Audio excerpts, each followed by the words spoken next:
Guys, welcome back for Coliseum Forum. I apologize we had some technical difficulties there. Where we left off, I'm speaking with Corinna Bechko, the creator of the new Expanse limited series from Boom and a bunch of other things. How are you doing today, Corinna? Pretty good. How are you doing? I'm doing great. I apologize for the technical difficulties. It's just computers, right? Like that's a thing. Um, No worries. Better than no technology. So. I don't know about some days, right? So where we left off, we were talking about some of your credits, some of the things I'm a big fan of. Star Wars Legacy, Planet of the Apes, Invisible Republic, my personal favorite. But now the thing we're here to talk about today is your limited series from Boom, which is the Expanse. Um, if you're not familiar with the Expanse, I mean, do you want to give us a rundown of the show?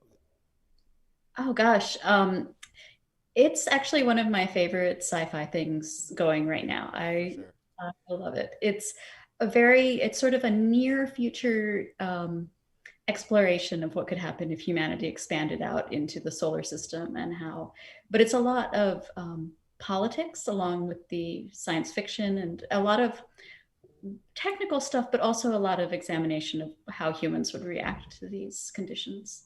Absolutely. I I think one of the things I like about the show is like you mentioned, it's like this kind of like overview of like politics if we had expanded out into the universe, and it's got like themes from like some other media like Gundam and there's like cyberpunk in this like post-humanism kind of way, right?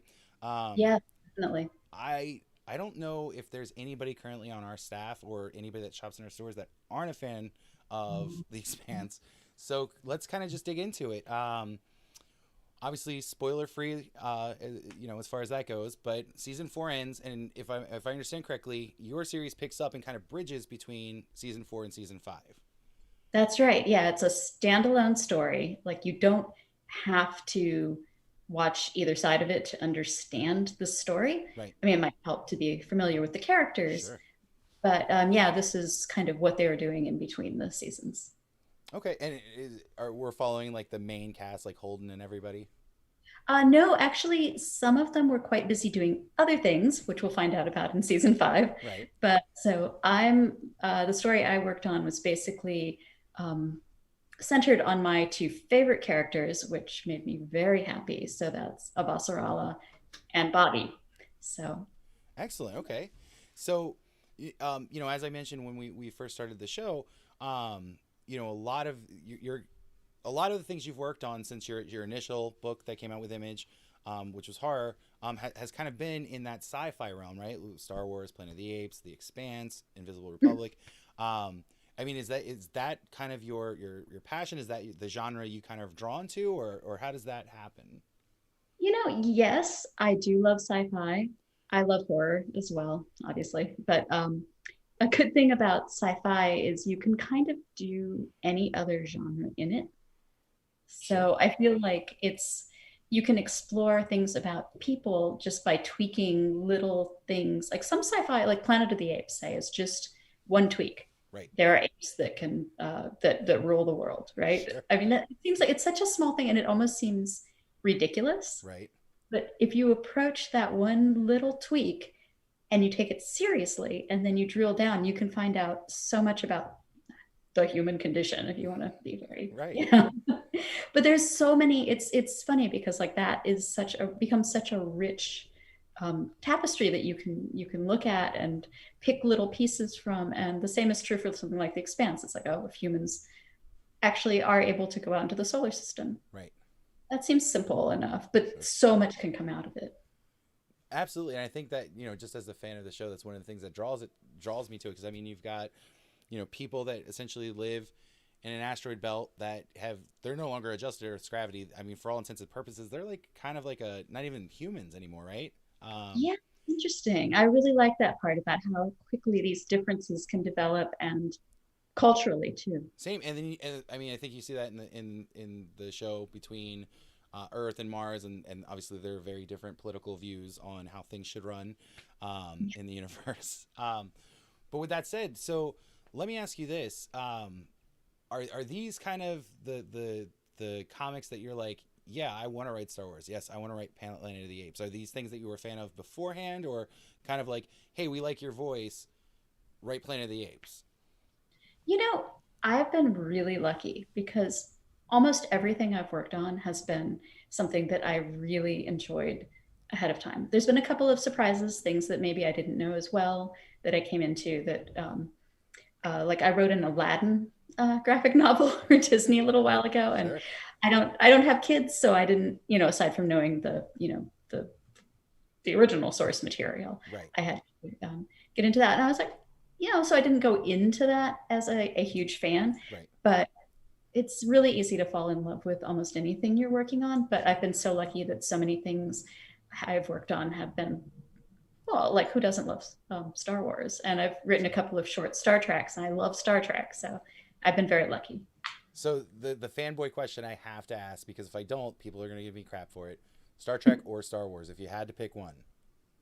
Yeah, gosh, that's so hard. And I'm going to say something that's going to make everybody mad. Oh boy. I'm going to say that one is fantasy and one is science fiction. And so I like them both equally in their own genre. Wow. Controversial and brave. Uh, Yes, everyone's going to kill me now. so, well, let's talk about your fantasy work with Star Wars.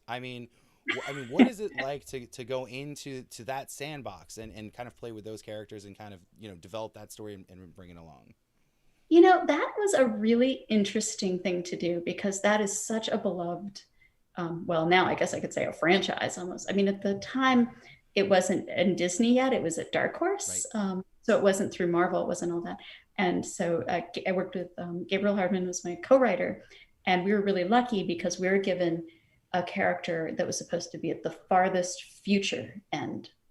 So instead of trying to fit something in between, like this comes right in between these three other major events Right. that happen, Right. this was like way in the future. And they said, we don't want to go to the same planets. We don't want to see the same characters.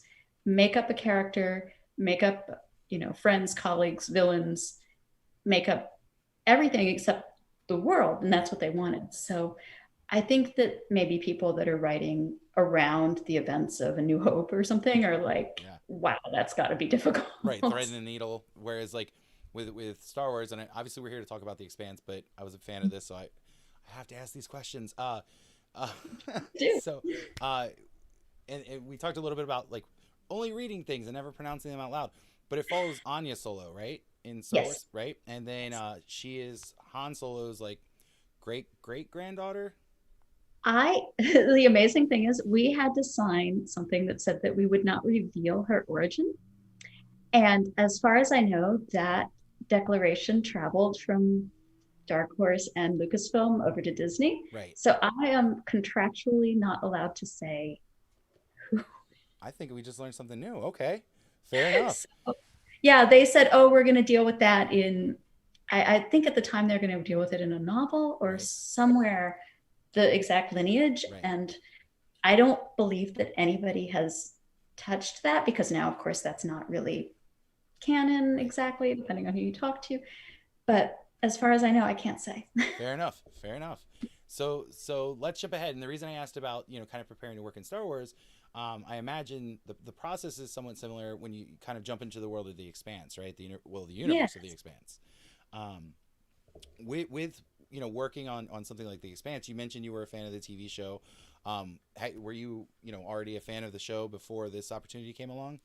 Oh, absolutely. Yeah. I mean, that's like right up my alley. It's like, well, our book Invisible Republic is also a sort of sci-fi. We call it poly sci-fi, right? Because Yeah. it's about politics and science fiction. So, um, and so the Expanse came along, and people kept telling me, "You've got to see the Expanse. You've got to see the Expanse. You've got to read these books. You got to." And so, eventually, I was like, and of course, I'm contrary. So I was like, well, everybody says so, so it can't be true. Right. Right. Right. Right. You know how it goes. But yeah, so I finally watched. And I was like, oh wow, yeah, okay, totally. So yeah, I actually was very much thrilled when they contacted me about this. Have you read the novels? I have not yet. That is something, and that's not because I'm contrary in this case. It's just because it's on my extremely large TBR. So No, listen. I think if you don't have a stack of books and or comic books that you're behind on, you're not doing it right, right? that's right. That's right. I actually I agree with the I think, isn't there a Japanese word for collecting books to the point that you have too many to read in your There lifetime or is, but something? I can't remember what it is. Yeah, sure. But that's me.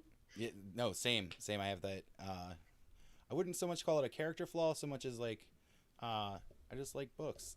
I like comic books, right? Um, I would say that it's a attribute, a a character character attribute. attribute. There we go. That's what I was looking for. So, um, and actually want to ask about this because this is my big fanboy question for the interview. I usually try to slip a couple of these in. I really love Invisible Republic. It ended at, well, not ended. It went on hiatus at issue 17, um, but it really felt like there was a lot more to tell in that story. Yeah, Um, are we gonna see any more? Please say yes. I really hope so. And the holdup is just, it's getting the team back together, and it's heavy lifting on our end because it's creator owned. So Yep. something like the Expanse, somebody says, "Here's your deadline, do it," Right. and I'm like, "Okay." Right. But mysteriously, paying work keeps getting in the way of creator owned work, and Oh, I could see how that's that could be a on problem. us. But we also wanted to make sure that if we did more, which definitely I think we're about halfway mark with it, Yep. there's more of it planned out, and we know where it's going and all of that. But we wanted to make sure there was a chunk of it done.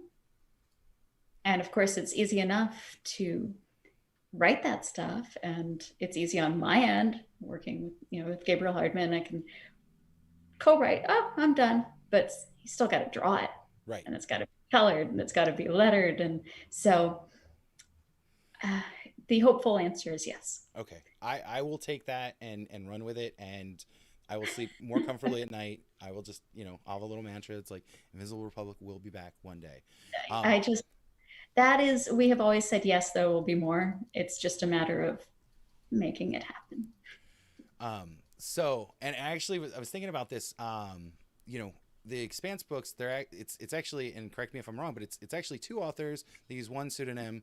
And I was actually thinking about that in relation because you mentioned Gabriel Hardman. You guys have worked together on a few projects, co-writing. Have you guys ever thought about doing that, like doing the one pseudonym? I don't think so. I think that's a hard thing because then how do like I do a lot of work on my own, and Right. he does a lot of work on his own, and it's sort of, I mean, I think that makes it easier for an agent to package you, Sure. because like I have a friend who in the nonfiction realm that we did one book together, and then that was quite successful and it was great, and we've really tried to get more work like that, Right. but everybody's always like, "Oh, but there's two of you." Is that? I mean, does that kind of deter So people? yeah, I think that it's a thing in comics. It's a lot more accepted to have a team, Right. because like on the Expanse, I should mention, it's not just me. It's also the much arguably bigger part is the artist, of Sure. course, right? Alejandro. So I write stuff down, but he actually makes it come to life, which Sure. is amazing. And the acting abilities of his characters are amazing. And so yeah, with the single name thing, I think it's more a artifact of publishing. I mean, don't I can't speak for them, but it's if your agent is like, okay, we got to package you. How do you want to do it? But I don't have an agent, so I. Okay. Fair. Fair. Absolutely. By the That way, was a long answer to a short question. But no. That's perfect. The word we were looking for earlier, it was sundoko or sunduku. thank you. Yeah. Yes, I'm that not. is. I need to like embroider that on a pillow or No, something. I think that might be my next tattoo. And then when people are like, "What's that mean?" I just point to my stack and they'll understand. Actually, that would make a great tattoo. I can't wait till the tattoo parlors open here again. I've Are you been tattooed? You got some ink going? very much. Oh, Yeah, I have excellent. about six. Oh wow, okay. Yeah, that was actually the theme. We did a Coliseum Forum last night with the Green Power Ranger, and he's covered head to toe, and I've got quite a few, and so that's the theme of Yeah, our Coliseum Forums this week is sci-fi and tattoos. We'll go with that. that that's great. Well, I still have a deposit down, but all of the studios here Yeah, closed in March, and I'm still waiting. So here is something that I'm also super, super interested in, because you're somewhat of a polymath, right? You create dope comics, but It's a that's, very generous description, but okay. I mean, I'm a fan. Like, let's shower you with some praise. But no, I mean, I think it's almost, it's very apt because like not only do you create some really awesome, really memorable comics, but you have like a real job outside of the comic industry. I don't know if I describe it as a real job, but you do this other thing, right? Yeah, I do. And so if I understand correctly, you work in zoology. Yeah, my background is in zoology. That's what my degree is in. And my day job is I'm a fossil preparator at the Natural History Museum. And so can you kind of like walk us through like what that is? Aside from being the greatest job in the entire world, it's, More so than comic book writer. I have to say, I have a charmed life. I Sure. really do, because that is a great job too. Right. But yeah, I work in a lab. Our museum does science. I mean, obviously, we don't just showcase science though, but we're actively doing science. Right. So my job is, well, currently, if we weren't shut down right now, I'm working on these enormous bones of a diplodocus. So we're going to actually mount this creature in the future when we finally reopen. It's a sauropod, one of the long neck Yeah. dinosaurs. Yeah. Who don't know, right? So, like for instance, I'm working on a section of vertebrae right now that are they're huge, but they're very fragile because it's been compressed. And Right. they're also bright green because the core they come out of has a lot of a mineral that makes them green. So it's going to be this gorgeous green dinosaur. And usually in the summers, I go in the field and help dig these things up. But obviously this summer, no such luck. Right. So you actually, I mean, if anybody's seen Jurassic Park, they know who Alan Grant is. So you're basically like Alan Grant when you're not writing comics. Maybe more like Ellie Sattler. Ellie Sadler. Yes. Sorry. I. Although she is a botanist, so yeah, I think you're right in the first place. But I like to think that I get along with kids a little better than Alan Grant. That's fair. Yeah, he was kind of like a misanthrope in that way, right? Although I love him, that's one of my favorite. That I love that movie so much. Um, I mean, was that one of the things maybe that inspired you to go into that field? I always loved dinosaurs. I just one of my earliest memories is my parents taking me to the Smithsonian, and I was like 3, and I cried because we had to leave. So I have a similar story. So I grew up outside of Philadelphia, and we have some really great museums in Philadelphia. And we went to the Natural History Museum, and they had an animatronic dinosaur display, and I cried because I was actually terrified of the Triceratops. So we both cried in museums over dinosaurs, but for different reasons. for different reasons. I just assumed they would all want to be my friends. Right, fair. Whereas I was of the mindset they're probably going to eat me. So. So this is great because I like hashtag love dinosaurs. I mean, I think everybody goes through that phase. Hopefully, everybody goes through that phase where like, wow, there's these things that were on Earth 65 million years ago, 165 million years ago, a long time ago, and Depends on once you're talking about. Yeah. and we get to dig up their bones, and it's that what an interesting thing. But the thing is like with fossilization, because you're an expert, I'm going to ask this, and I want to make sure I understand the process. When a fossil is not an actual organic bone, it's essentially it's kind of almost like a mold of what used to be there, right? Right, exactly. It's a the minerals or whatever have literally replaced it. Unless you're talking about something, I mean, occasionally you get, well, boy, you opened a can of worms. Let's do this. But I mean, there are different sorts of fossils. There are also things that are like trace fossils, like footprints Right. things. So those are not molds of an actual bone or something, but they're the impression of a living creature. So basically, a fossil is like some sort of remain. Like I'm working on some things right now from Ghost Ranch, New Mexico, in Okay. the early Triassic that Yeah. were.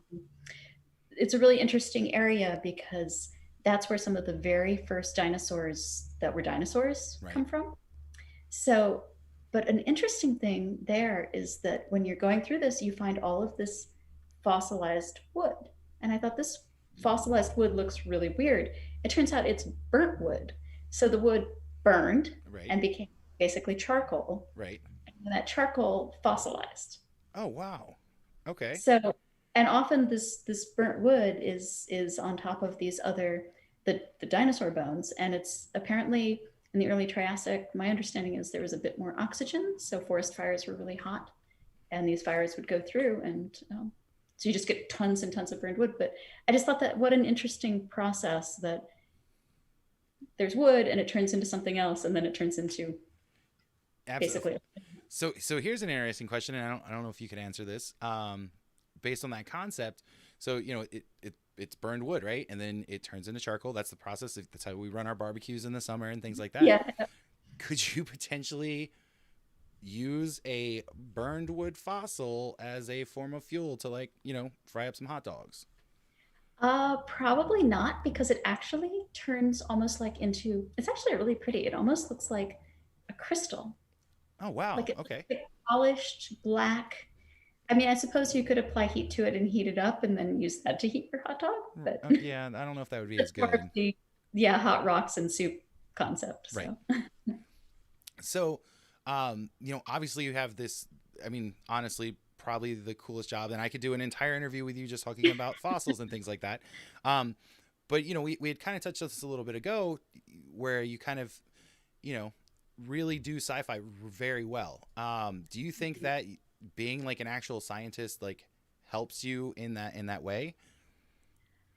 I think it gives you a baseline, Right. but I don't think that you need to be a scientist to write good sci-fi. I think what you need to be is curious. And I Sure. think the reason I went into science originally is because I'm just super curious. Sure. Like I'm, of course, fascinated by extinct life and animals living and extinct and all of them. But I'm also really interested in, I don't know, space science and Sure. all sorts of things. So I think more than having to have a science background, it's having to be open to want to discover new concepts. And most people I know that write good sci-fi, they're just super interested in stuff. Sure. Um, so let me ask you this. We've already established you have one of the coolest lives ever. You have two of the coolest jobs that have ever happened. Very nice of Um, you. we kind of know the genesis of one. Very early on, you were exposed to museums and science and things like that, and that kind of led you down that path. So how do we go down the other path towards comics? It's a funny thing because I'm also, I'm lucky because a lot of people that have a science background don't also get exposed to a lot of art. Sure. So I was lucky though, I was, like my aunt is a writer. Oh, wow. So Okay. yeah, so it's weird if you Google Bechko, like you get a ton of like comics and stuff, and then she writes a lot of westerns, Okay. and we write totally divergent stuff. But I think if people only looked us up by the last name, they'd be like, "Huh, that's a range." So, but yeah, so I had a lot of influences that way, and then when I was working with Gabriel, like on Heathen Town, my first like I wrote a lot of prose stuff, but then he does art, so we did the horror book together, Right. and then from there I was really lucky because I started getting just some job offers and stuff in comics. So So let me and I ask was you this. Oh, I'm sorry. Go ahead. oh no, I was just gonna say I think the lucky part too was that when we shopped around Heathen Town, my first graphic novel, it got picked up with Image, Yep. and a lot of people aren't I mean that was like super lucky and all down to the art. Like I don't think I can take any credit for that because nobody's gonna notice a comic with bad art. So. I don't know if that's necessarily true. I think, and correct me if I'm wrong. I think when it comes to comics fans, I've kind of identified there are like two distinct groups in comic book fans, right? You have people that will come out for their writers, right? They are writer fans, and then you have people that specifically come out for the art. You know what I mean? So, um, I mean, Yeah. if I'm being completely honest with you, there are writers or that I follow because I'm one of those writer fans, right? That I've read books just because I love the writer so much, I will tolerate subpar art, right?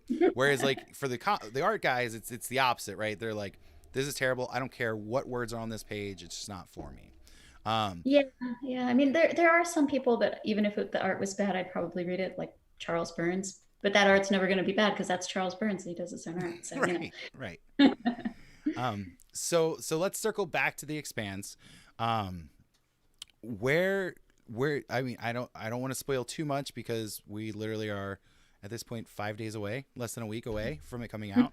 Um, where does your book pick up exactly, if you can tell us that?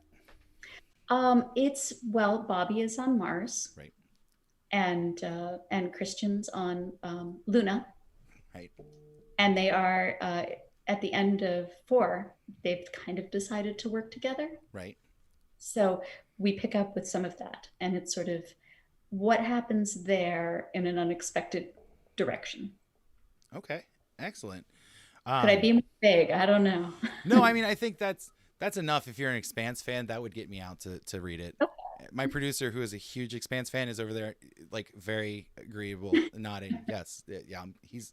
Are you gonna read it? You're gonna read it. Yeah, he's gonna read it. I'm gonna read I, it. I can guarantee you'll love the art. Oh, there we go. Well, but here's the thing: is being an existing fan of yours before I get to sit down and talk to you, which is this is still the craziest part of my job. Yeah. I already knew I was gonna like the writing, so. Um, Oh, that's so nice. so let me ask you this: if you I mean, you've worked on some of the coolest properties that are out there. I mean, who doesn't love Star Wars, like you mentioned? Who doesn't love Star Trek? Who doesn't love Planet of the Apes? Um, if you could pick any other property, sci-fi or fantasy or horror, what would be the book you wrote? Oh my gosh. Um, Originally, I would have said aliens, Ooh, but I actually did get to do that, so I got to mark that off. right. It's a crossover with Vampirella, but That still counts. hey, I think it works. But other than that, well, okay, Jurassic Park, yes, but also Max Headroom, That would be awesome. That would be right? so cool. Updated for now. I have many ideas. Whoever has that license, get in touch. No, listen, we need to shop that around. We need to pitch it. Ross, if you're watching, boom, maybe you should make a run at that because that would be really cool. That would be super cool. In today's, like, with the the world of like deep fakes and all Yeah. of that, and I can see a lot you could do with Max No, you Headroom. are absolutely correct. And here's the thing, let's talk about this for a second. Max Headroom, I think I'm like, I'm an old millennial, I think is what we're called, right? And so I'm like right at that tail end of like where I would know who that is. I mean, he's been out of kind of the public view for 30 years or so. I think it's time. I mean, I remember gosh, Showtime or something when I was a lot younger had TV Too Good for Television, and Yep. that was on it Yep, that is absolutely true. way, way, way back in the day. So that was the last time I saw it surface. So, Have you so you did mention Jurassic Park. I mean, have you thought about like what your Jurassic Park story would be? oh, sure. I mean, if you're in the field and you're totally off line and off the grid, everybody talks about that. Right. Right, absolutely. So let me ask you this, and I want to talk about this with you specifically because um, I've talked to people that work in collaboration with other creators, and everybody kind of has a different view or take on what the collaborative process is like. And like you mentioned earlier, comics itself, you're kind of used to that team dynamic because it takes it's like a barn raising, right? You've got your writer and your artist and your colorist and letters and anchors and sometimes flatters, and there's all these different roles. Um, but sometimes you do see these teams of writers, right? That come up. What is your also I really like Gabriel Hardman, so if you want to pass that message along, that would be cool. But what is the for you? What is the collaboration process like? What does that look like? It's different with everybody. I mean, like for us on like Invisible Republic or Star Wars, a lot of it starts with talking about how we want it to feel. So, like with our Star Wars Legacy, we talked a lot about what are the essential components of Star Wars beyond plot, beyond anything. Right. What is it about Star Wars that makes you feel the way that Star Wars makes you feel? And we did this for Planet of the Apes too. And like components of Star Wars that we felt were really important are you have deep friendships that become like your family. Sure.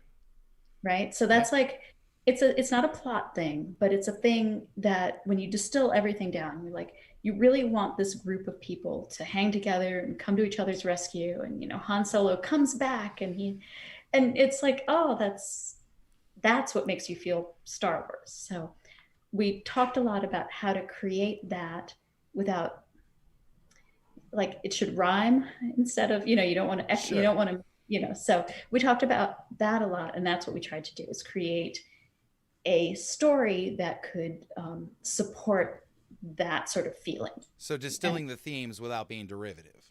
exactly, because Right. it's really easy to get lost in, well, in any licensed comic project, or any licensed anything, I imagine, where there are very famous tropes almost. I Sure. know a lot of people hate the word trope, but and it's easy to go back and go, oh, this has to happen, or this has to happen, Right. or I have a bad feeling about this, and that, yes, that's the film, but it's not the deeper level of why it makes you feel like that when he Right. says that. So a lot of times when collaborating and writing, it's like that. Or if it's nonfiction, it's similar. It's okay, what tone, who are we writing for, who's the audience? Because a lot of that discussion is also, who is the audience? Well, Star Wars, it's pretty much everybody, Right. but Right. Unless this guy Edward, I know he does not like Star Wars. I think he's like the only man on earth that doesn't like Star Wars. And Edward, if you're watching, you don't like Star Wars, and now everybody knows. I finally met someone who doesn't like Star Wars, and Oh, I so now there's two of them. did too. And get this, I said, why? And he said, I hate that composer. He's so cheesy. And I was like, John Williams? Wait, And he's like, what? and he was like, yeah, I can't listen to that. I won't watch a Star Wars because, and he called it a Star Wars. I won't watch a Star Wars because of that cheesy composer. Can I ask? Was this your, like, your grandfather? He was actually somebody that, well, he's, I guess, a little older than me, but Um, wow. yeah, I don't. yeah. I don't know how. I think I would have just started naming movies that John Williams scored. I actually was like, how do you feel about Spielberg? Oh, works with that cheesy composer too much. I really don't like those films. Wow. Okay. Yeah, that was a new one. In all of the, I've never, I've done a lot of, well, when I could, I did a lot of comic conventions, and I thought I had heard it all, and I had not heard it all. So let me ask you this. I mean, I know you're on the West Coast. You guys are in hard lockdown. Um, how has that affected, like, your workflow? I mean, I know your science job, that's kind of, on pause basically. Yeah. But what's it like to, like, oh, I have to get up and write comics today, but also I've been stuck inside for 6 months. Like, what is that like? It's a weird thing because I have never gotten used to it. Like, I know it's important and I want to keep everybody safe. Sure. And, I do know a friend that's a long hauler, and that really sucks. So, I try to be good, but it's weird. I feel like everything takes longer, even though I don't have the commute time and I don't have that. And Right. like, I used to take the subway to work, and I would do a lot of work on the subway because, just on my phone, I'd be like taking notes or whatever. Right. And it forced me to be quick, like, okay, I have an idea. I got to get it down. Right. I have this much time between stops, and I got to get this much done. Right. And now I have the day stretches, and for some reason, I'm not more productive. Oh, So, so it's weird. Obviously we're talking about the Expanse and your new limited series, but I think you can actually kind of draw a parallel between our current circumstances and kind of their situation, right? So we're kind of yeah. all stuck in our confined little living spaces, which is, very akin to what it's like to live on Mars or on a space station, right? If we want to go outside, we've got to put on our PPE, our protective gear, our spacesuit, right? Yeah. So, it's very kind of a, straight line between how we're living and how they're living, even though that's set in the somewhat far future, right? Yeah, Um, yeah. Yeah, it's an interesting parallel. The other thing that I find really difficult, though, is I draw a lot of inspiration from outside sources, sure. and not necessarily, like, I try to read widely. I try to watch a lot of things, listen to a lot of music, but I also try to go to museums and aquariums and travel. Sure. And I would, you know go play. I love to travel, and this has been really hard. I feel like because of the lack of almost input. Like Right. there's only so much you can see on Zoom, you know. Right. There's I think I agree. I don't know if I had thought about it that way, but honestly, I think that is probably, probably part of the greater issue I think a lot of people are experiencing right now, right? Um, Yeah. and I don't know if I'd even go further than just saying drawing inspiration. I mean, I think there's just this to be alive. I think humans are social creatures, and just the idea that like we don't have that social. And I know some people, some of my more introverted friends um, are definitely celebrating the fact that they no longer have to high five or shake hands or Right. uh, or any of those things. But I think broadly and generally speaking, like I know for me, like I also like to travel. How cool would it be if we could have this conversation in person? You know what I mean? It's just Right. very different. Exactly. Exactly. And it gets so it's there's a weird disconnect too when you are on something like what we're doing right now. Like it's impossible to, well, okay, I'm not going to say it's impossible to look each other in the eye because I Right. just saw Right. plans somebody made to make a box you can make around your computer Right. with mirrors. Have you seen No, I this? haven't. This sounds cool. Okay. This might actually help me. So let's keep this Yeah, going. it's in I think the last issue of Spectrum magazine, which Okay. is the magazine for electrical engineers, right? Right. Um, so yeah, there's some sort of complicated thing that you can make that has a mirror here, a mirror here, and it makes it so that you are looking directly into the eyes of the person you're zooming with. Oh, wow. Okay. No, I need to find this and do this because one of my biggest criticisms that I get from people that watch Coliseum Forum is like, hey, why are you always looking off to the side or why are you always looking down? And it's weird because it's like almost like Talladega Nights. I don't know what to do with my hands, but I don't know what to do with my eyes. So I can look at you and but then I'm not looking at you because I have to actually look at the camera, right? Right, and the camera is like up Up here or here whatever. or Keyboard's I'm looking at like for comments from like fans that are watching and things like that because if they have questions, obviously we want to slide those in, and things like that. down. In fact, we actually do have a question. This is it's not a bad question. It's what is your best advice for creative block? Oh gosh. So, okay, repeat that one more time. Make sure that I heard this correctly. What this is the verbatim, no paraphrasing here. What is your best advice for creative block? So if you sit down, you've got the creative Wow. block. How do you get those juices flowing again? So like writer's block, I guess artists probably have artist block. Yeah. Um, you know, if you're if you're drawing a paycheck off of this, like it's important to me that I have to pay the rent. Sure. I can't really have that, but it's not like I never have it. It's sort of like I just write through it. Okay. So I just kind of keep writing, even if it's bad, and then as long as there's something there, you can revise it. Right. So even if you're writing a bunch of like placeholder stuff that's like, yeah, and then the toaster got stuck and she couldn't have her Pop Tart, and that was tough because it was the only Pop Tart in that part of the space, and blah blah blah. You can at least go through and later be like, no, wait, that's actually about the machine that makes oxygen out of algae, and it's a big problem because now nobody has any oxygen. Like Right. Right. there's Right. It's much. something Right. in there you can use usually. So I would say just treat it as if you don't do it, no one will pay you. that, I mean, that's no, that, I've asked this question of a few creators and everybody always has like kind of a different take. And I think yours might be my favorite. Other people have said like, oh no, I don't, if I get writer's block or whatever, I will sit there and just scrutinize it until I break it. And then I'm able to move on. And then other people are like, oh, I'll just skip that whole section and then go back later on and figure it out based on what I wrote after the fact. Whereas yours is just like, And sometimes I pick up a different project, right, or sometimes I go for a walk and I try not to think about it, because then if you try not to think about it, that's something you're going to think right, or that kind of thing. But if you have that deadline, you don't want to let down your editor. Your editor's usually super nice.